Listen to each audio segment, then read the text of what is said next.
problems you usually face is that there's a lot of knowledge within departments, but how do you basically get this knowledge together and also transfer that to business, but also get, let's say, knowledge back from business and doing research and bringing these ideas back from research, from business and your projects from that. I want to take you to that road which we followed. We've built up the Customer Insight Center, and that has had one specific idea behind that. Was also it clearly linked to one of the assets we had within our department, that are analytical assets, but also more, let's say, theoretical knowledge about customer relationship management, customer management. Beyond that, you saw that within business, this is a function that is gaining more and more importance. You see that within firms, especially within service firms, but also within other firms, you see there's an increasing demand for people that can do analytics. There are analytical departments being built up, and that's where also the university can play a role. So we founded this in 2006, and there are several rationales. We had these ambitions to have a stronger link within practice. We want to transfer scientific knowledge to practice. That's also one of the results of one of the figures that John showed, is that you usually have this academics and there are sometimes practice, but there need to be some intermediaries. And intermediaries can be AC Nielsen's, but in our view, also universities can play a role as intermediaries. The Marketing Science Institute is a kind of intermediary, but that's somewhere in the US. It's usually far away from what is happening here in our small country in the Netherlands, but also probably far away from Germany, etc. So there's definitely something to win there. Also, a more strategic reason for our university was that it might provide more funding in the long term. If we now look how our university system is developing, we also observe a stronger need for funding from business into our universities, but also we observe that if we look at how the government evaluates research centers or research schools, the link with practice is gaining much more importance. One term they use for that is called valorization, and that's an interesting development. And we had this vision to have a strong presence in the area of customer marketing intelligence. To set up such a center, one of the learning was you need a pioneer. And to be honest, I was the pioneer at that point. But one of the dangers then is that the center will be the Verhoef Center. And that's definitely what we did not want. It should be a center for our whole department. And the whole department should benefit from that center. So actually, since a couple of years, I tried to step down, and some predecessors, some other professors are now the director of that center. So this was the history. What is the business model? We have membership of companies, and they pay around 7,500 euros per year, or 14,000 euros per year. So it's not an enormous amount, but it's a decent amount. You need, let's say, a number of companies, so we do not work with, we also have that, but it's not our objective to do large consulting, let's say, assignments. We have a kind of membership structure. We focus on specific segment, we already discussed that, and what we deliver to them is we deliver them reports, seminars, which is not only, both have these ideas of transferring knowledge, and these seminars focus on relevant themes for our members, also relevant themes that are really time specific. For instance, recently we had a seminar on big data, which is it's a kind of buzzword, but many of these people are thinking about it. And for our premium members, we also have kind of executive sessions and advisory board sessions. The learnings we had there is that you should not hesitate to ask a high price. Maybe you say you should ask higher prices, but remember the Netherlands is not, let's say, a large country, so the budgets are not that extensive. So maybe if you would do it in India, it's different, I don't know. And focus on a niche instead of a general marketing focus. If you would set up a marketing center that's so broad, here we focus on specific needs, which also links back to specific needs of this target group. This target group is age urging for knowledge. They want to build their knowledge, they want to understand what customer needs are, they want to understand what type of models they can use, and they're usually also well trained in these people, in these areas.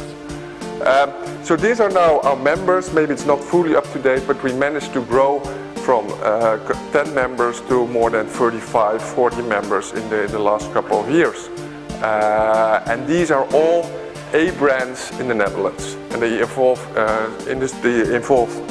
financial service companies, lottery companies, there's a telecom, some marketing research companies, so there's a lot of variation in these companies as well. What we learned there is that you should keep focus on your target group. When we move away from our target group, we cannot satisfy these members. So we once had Philips in, and Philips is really more a producing company, whereas we really are more serving companies that focus on, let's say, managing services, etc. Also, do not serve small companies. Also, it's very difficult to satisfy consulting companies because they want to extract value from you. They want to work together. Actually, they want much more than the normal, let's say, manufacturing type of companies. And it's important that you have a good relationship marketing or account management function. That's something that we as academics are not good at. So we also hired a director with a background at Accenture, and he's doing that. And we have to constantly focus on whether we deliver sufficient value, especially in the recent years because of the economic recession we had and still have in Western Europe. Here are some, but this is all in Dutch, but this is how we transfer our knowledge. We do not distribute our papers. So what we do is at the end of the year they get an email and say, hey, this is what we published, and if you want that, please send us an email. But we write these kind of reports, and this is done, as you can see, there are many authors involved, and that holds that these are authors that are all working in our department, both PhD students, tenure track members, and if you do that, you can earn some money from your research budget. And the idea is that all these reports are linked to the research we do, which will finally be published in the academic journals.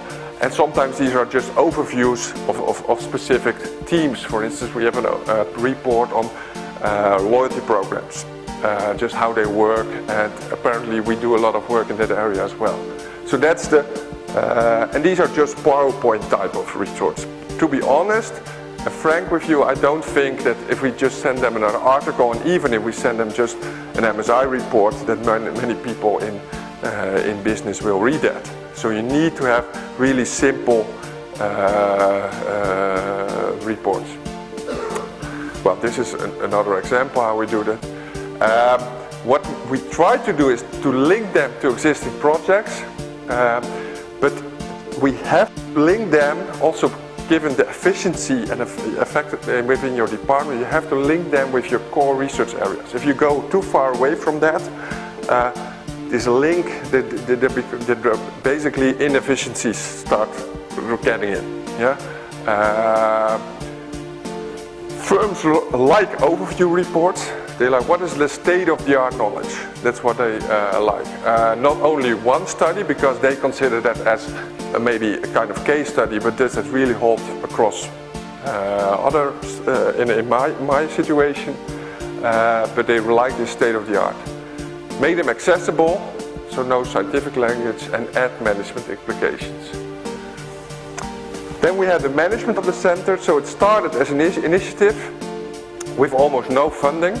So we basically used our own network. And then we started in 2008 with a manager, and that also helped to grow the center. If we look within our universities, within our school, actually you see some departments, we first need money from the board to hire a manager, and then we start working on it. We actually did it the other way around, and we are the most successful center. That doesn't say that this should be the rule, but I think if you want to have a successful center, there should be strongly driven by the department or by at least some members of the department. What does it benefit us? I think it gives us strong links with practice. So we do projects in close cooperation with member companies. These are sometimes really similar to the things that VK presented, but it's really answering a specific question that they have. For instance, what is the contribution of all our channels to purchases online or something like that? So this really heavy data stuff. This results in PhD theses. It results in papers being published in our top journals. And we also established that money is getting in. And from that money, of course, we have to pay a manager, but we can also fund research. For instance, a PhD student is funded. But also, as you know, money is tight on many universities. These centers allow you to have some smoothly management within the department, smoothly funding in departments. For instance, if we have a kind of nice event, this can easily be paid from this center. You don't have to go to the dean to get support for that, which you probably will not get. So, and let's say when our program is evaluated after 4 or 5 years, in the next 2 years, we will probably score pretty high on the dimension relevance. Yeah? And we hopefully also have a strong brand in practice.